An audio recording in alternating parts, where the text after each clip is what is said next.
नमस्कार दर्शक बंधु आसतु जानिबा आजिर गुरुत्वपूर्ण अनुचिंता। 1 नंबर मंदिर ठाकुर दर्शन करी फेरिबा समय रे केबे भी घंटी बजाइबा उचित नुहे।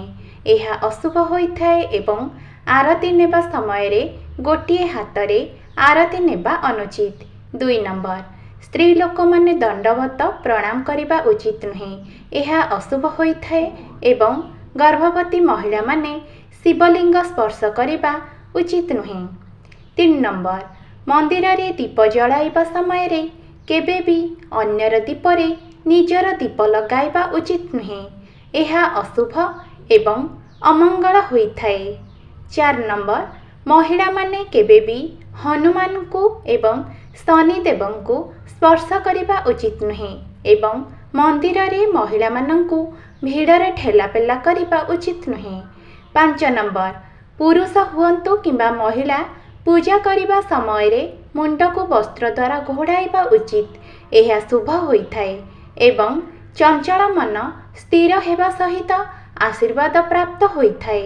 6 नंबर गाधोई सरिबा परे बाल्टी रे केबे भी गाधुआ पानी छाड़िकी आसिबा उचित नुहे। यह अमंगलकारी हेबा सहित कांगाल हेबार संभावना रहिथाए। 7 नंबर गाधोई सरिबा परे केबे भी कपड़ा धोइबा उचित नुहे। यह अशुभ एवं अमंगलकारी हेबा सहित दारिद्रता देखा देबार संभावना रहिथाए। 8 नंबर गाधोइबा परे ओदा कपड़ा गाधुआ घरे रखिबा उचित नुहे। यह अशुभ होइथाए एवं जीवन रे सम्मान हानि हेबार संभावना देखा देइथाए। 9 नंबर जदि घरु कोनोसी कार्य रे समस्त परिवार जाउथांती तेबे ठाकुर घर केबे भी ताला पकाई जिबा उचित नुहे। यह अशुभ होइथाए। 10 नंबर स्त्री लोक माने मंदिर रे नड़िया बाड़ाइबा उचित नुहे। यह अशुभ होइथाए एवं अशौच महिला माने मंदिर रे प्रवेश करिबा अनुचित। 11 नंबर सकाळु सूर्योदय पूर्वरु उठी सूर्य को जलदान करिबा द्वारा हृदरोग चक्षु रोग हाड़जनित समस्या एवं पाचन तंत्र समस्या दूर होइथाए। 12 नंबर पूर्णिमा एवं एकादशी व्रत करिबा सहित महादेवं को पूजा करिबा द्वारा चंद्रदोष दूर होइथाए एवं मानसिक रोग भय एवं अत्यधिक निद्राजनित समस्या दूर होइथाए। 13 नंबर मंगलवार व्रत करिबा द्वारा मंगलकारी होइथाए एवं दुर्घटना जनित समस्या दूर हेबा सहित उच्च रक्तचाप एवं उक्त संपर्कित रोग दूर होइथाए। 14 नंबर पद्म फूल पूजा रे व्यवहार करिबा मंगलकारी होइथाए। यह माँ लक्ष्मी माँ दुर्गा एवं माँ शारदांकर अति प्रिय होइथाए। 15 नंबर बृहस्पति ग्रह सुदृढ़ करिबा पई गुरुवार दिन हळदी दान करंतु। घरर मुख्य फाटक सामने एरुंडी बंधरे हळदीर रेखा टाणिले घर को नकारात्मक शक्ति प्रवेश करि नथाए। स्नान करुथिबा समय रे पानी रे अल्प हळदी मिसाई स्नान करिबा द्वारा शारीरिक एवं मानसिक शुद्धता मिलिथाए। 16 नंबर व्यवसाय और वाणिज्य रे सफलता पाइबा पई हळदी प्रयोग कले लाभकारी साब्यस्त होइथाए।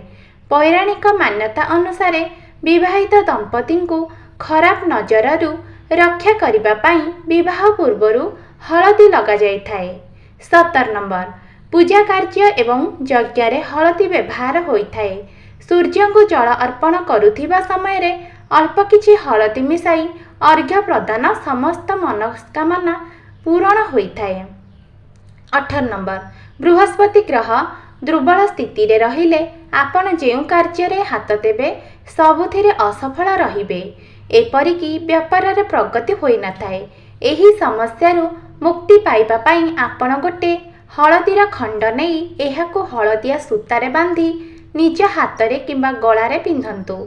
19 नंबर जदि आपण को व्यवसाय रे क्षति सहिबा को पड़ुछि किंबा शिक्षा क्षेत्र रे कठिन परिस्थितिर सामना करिबा को पड़ुछि ताहाले आपण को गुरु बृहस्पति को प्रसन्न करिबा आवश्यक। गुरु ग्रह प्रसन्न रहिले आपणक जीवनर सबु समस्या दूर होई जिवो। 20 नंबर जदि आपण कोनोसी गंभीर रोग रे पीड़ित अछंती ତାହେଲେ ପ୍ରତ୍ୟେକ ଦିନ ହଳଦୀ ତିଳକ ଲଗାନ୍ତୁ। ଏଭଳି କରିବା ଦ୍ୱାରା ଆପଣ ଧୀରେ ଧୀରେ ବେମାରୀରୁ ମୁକ୍ତି ପାଇପାରିବେ। 21 ନମ୍ବର, କଂସା ପାତ୍ରରେ ନଡ଼ିଆ ପାଣି ପିଇବା ଉଚିତ ଏବଂ ତମ୍ବା ପାତ୍ରରେ ଆମିଷ ଖାଇବା ଉଚିତ ନୁହେଁ। ଏହା ସ୍ୱାସ୍ଥ୍ୟ ପ୍ରତି କ୍ଷତିକାରକ ହୋଇଥାଏ। 22 ନମ୍ବର, ସୋମବାର ଦିନ କଳମ ଶାଗ ଖାଇବା ଉଚିତ ନୁହେଁ ଏବଂ କେବେ ବି ଭାତରେ ବାଇଗଣ ସିଝାଇବା ଉଚିତ ନୁହେଁ। ଏହା ଅମଙ୍ଗଳକାରୀ ହୋଇଥାଏ। 23 ନମ୍ବର, ଜ୍ୟୋତିଷ ଶାସ୍ତ୍ର ଅନୁସାରେ ମଣ୍ଡଳୀରେ ଗୁରୁ ଏବଂ ଶୁକ୍ର ଗ୍ରହ କମଜୋର ହେବା କାରଣରୁ ଧନର ଅଯଥା ଅପଚୟ ହୋଇଥାଏ ଏବଂ ଯେତେ କମେଇଲେ ବି ଧନ କମ୍ ପଡ଼ିଥାଏ। 24 ନମ୍ବର, ବିବାହିତ ମହିଳାମାନେ ଗାଧୋଇବାର ତୁରନ୍ତ ପରେ ସିନ୍ଦୁର ଲଗାଇବା ଉଚିତ ନୁହେଁ।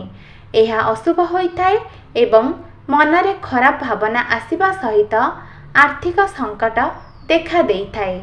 25 ନମ୍ବର, ଠାକୁର ଘରେ ଠାକୁରଙ୍କ ମୂର୍ତ୍ତି କିମ୍ବା ଫଟୋ ଏପରି ରଖିବା ଉଚିତ ଯେପରି ଗୋଟିଏ ଠାକୁରଙ୍କ ଦୃଷ୍ଟି ଅନ୍ୟ ଠାକୁରଙ୍କ ଉପରେ ନ ପଡ଼େ। ଏହା ଅଶୁଭ ହୋଇଥାଏ। 26 ନମ୍ବର, ଠାକୁର ଘରେ କେବେ ବି ଠାକୁରଙ୍କ ମୁହଁ ଘୋଡ଼ାଇ କରି ରଖିବା ଉଚିତ ନୁହେଁ ଏବଂ ଠାକୁରଙ୍କ ଆଡ଼କୁ ଗୋଡ଼ କରି ଶୋଇବା ଉଚିତ ନୁହେଁ। ଏହା ଅମଙ୍ଗଳକାରୀ ହୋଇଥାଏ। 27 ନମ୍ବର, ଘର କେବେ ବି 3 ମାସରୁ ଅଧିକ ସମୟ ଖାଲି ରଖିବା ଉଚିତ ନୁହେଁ ଏବଂ ଘରର ଭଣ୍ଡାର ଘର କେବେ ବି ଖାଲି ରଖିବା ଉଚିତ ନୁହେଁ। ଏହା ଅଶୁଭ ହୋଇଥାଏ।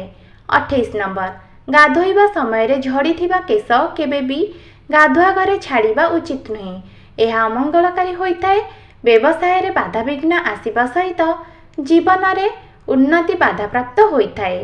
29 ନମ୍ବର, ଘରେ ନେଉଳ, ଧଳା ପାରା କିମ୍ବା ଧଳା ପାରାର ମୂର୍ତ୍ତିଟିଏ ରଖନ୍ତୁ। ଘରର ମଙ୍ଗଳ ହୋଇଥାଏ। 30 ନମ୍ବର, ଠାକୁର ଘରେ ଶଙ୍ଖ ରଖି ପୂଜା କରିବା ସହ ବଜାଇବା ଫଳରେ ଘରେ ନକାରାତ୍ମକ ପ୍ରଭାବ କଟିଯାଇଥାଏ। ଏହା କରିବା ଫଳରେ ମାତା ଲକ୍ଷ୍ମୀ ପ୍ରସନ୍ନ ହୋଇଥାନ୍ତି।